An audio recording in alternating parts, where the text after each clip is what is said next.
हम अभी तक तो सुनते चले आ रहे थे कि भाई सिंध हुकूमत गालिबन देही इलाक़ों में और शहरी इलाक़ों में कोई फ़र्क रखती है, लेकिन अब तो उन्होंने लिख के ही दे दिया जिसके मुताबिक कराची हैदराबाद में एक नया कानून होगा, वेरस पूरा सिंध जो है उन्होंने कोरोना की बंदिशों से आज़ाद कर दिया।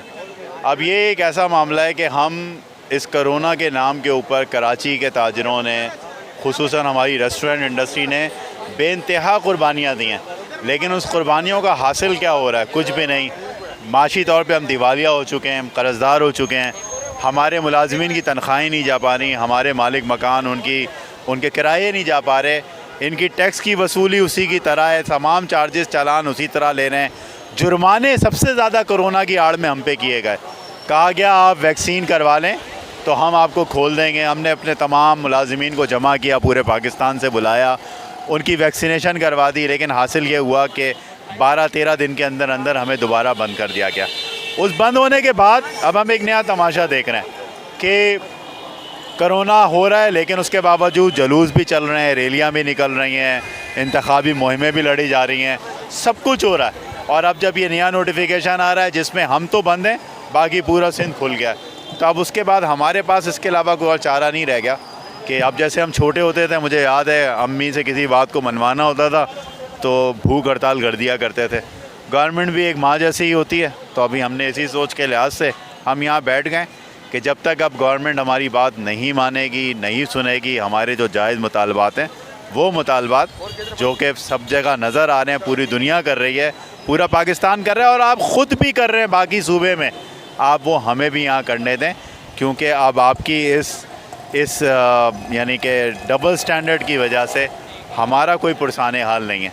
तो अब हम अपने लिए, अपने घर वालों के लिए, अपने वर्कर्स के लिए, अपने वेंडर्स के लिए हम अब आ गए मैदान में और अब हम यहाँ बैठे हुए हैं। और जब तक हमारे मसाइल हल नहीं होंगे हम इंशाअल्लाह ताला यहाँ बैठेंगे। बिस्तर भी मंगवा लिए अब तो, अब देखें इंशाअल्लाह ताला अगर रात गुजारनी है तो रात भी गुजारेंगे और कल का दिन भी गुजारेंगे। देखें, जो आज हमने भूख हड़ताली कैंप लगाया है, ये बिल्कुल तंग होकर लगाया है, क्योंकि हुकूमत का जो नारवा सलूक है, सिंध गवर्नमेंट ने एक नोटिफिकेशन निकाला है पूरे सूबे के लिए, दूसरा नोटिफिकेशन निकाला है कराची और हैदराबाद के लिए। तो सिंध गवर्नमेंट ने जो सुतीली माँ का सलूक किया है हमारे साथ, उस पर हमने सरापा एहतजाज हो गए हैं पूरे कराची के ताजिर। देखें, पूरे सूबे में ऐलान किया गया है कि एक छुट्टी और कराची में 2 छुट्टियां, पूरे सूबे में ऐलान किया गया है कि सुबह 10 बजे से रात 10 बजे तक कारोबार की टाइमिंग, और कराची में सुबह 10 बजे से रात 8 बजे तक की टाइमिंग दी गई है कारोबार के लिए, जो कि मईशत को दीवार से लगाने की एक बड़ी घिनौनी साजिश है। सिंध गवर्नमेंट को अपना फ़ैसला वापस ले लेना चाहिए। उसकी वजह यह है कि ये वो शहर है जो कराची शहर 70% रेवेन्यू देने वाला शहर, जिसे मफलूज किया जा रहा है कारोबार से, इसको कारोबार की तरफ लाया जाए। कारोबार की बेहतरी के लिए हम यहाँ बैठेंगे, उस वक्त तक हम यहाँ से नहीं उठेंगे जब तक हमारे मुतालबात पूरे नहीं हो जाते।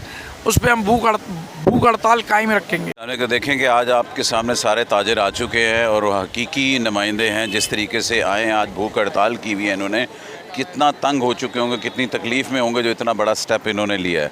आपके सामने है, मार्केट्स भी जल्दी बंद, 2-2 दिन सेफ डे के नाम से वो बंद, अंदरूनी सिंध कुछ, कराची हैदराबाद कुछ, कराची पूरे पाकिस्तान को चलाता है। और अगर कराची नहीं चलाएगा तो आप बताएं पाकिस्तान कैसे चलेगा? ताजिरों का काम नहीं होगा। आप देखिए रेस्टोरेंट्स इंडोर बंद हैं, शादी हॉल इंडोर बंद हैं। ये बहुत बड़ी ज़्यादती है और हम ये चाह रहे हैं कि कल से ये सारी चीज़ें, इंडस्ट्रियाँ खुले तरीके से और कराची को आज़ादी दें, कारोबारी लोगों को आज़ादी दें और आज़ाद कर दें इस चीज़ से। कोरोना ठीक है, एक हकीकत है, लेकिन अब हमने उसके साथ लड़ना है और 90% लोग तो वैक्सीन लगा चुके हैं। अब हमारा बिज़नेस फ़ौरन हर एक का बिज़नेस खोला जाए जो अफेक्ट हुए हैं, ताकि गवर्नमेंट से तो हमें कोई सपोर्ट नहीं है, हम अपनी मेहनत करके सपोर्ट हासिल कर लें। होती है कराची के अंदर स्पेस आप कब देंगे? इन दी एंड लास्ट टाइम बोला भाई कराची में पॉजिटिविटी बढ़ी हुई है।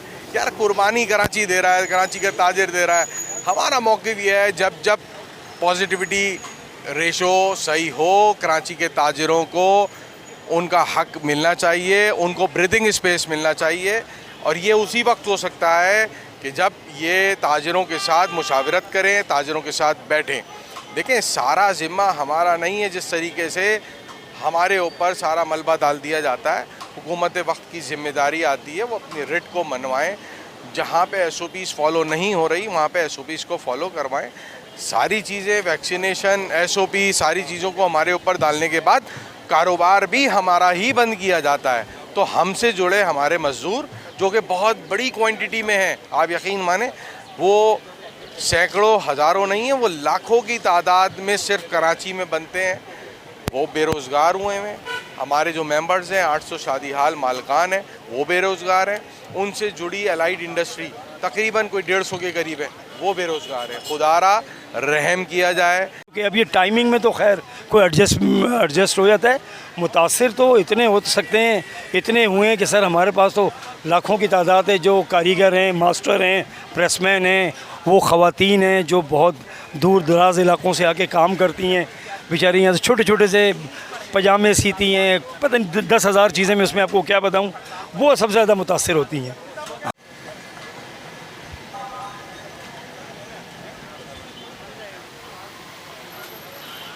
की तरफ जा रही है। खान साहब, आपके 14 एमएनएज और 30 एमपी हैं कराची शहर के अंदर, आप ही कम से कम आते सिंध हुकूमत के पास जाएं तो वो कहती है हम 18वीं तरमीम के तहत आज़ाद हैं। अरे ये ताजिर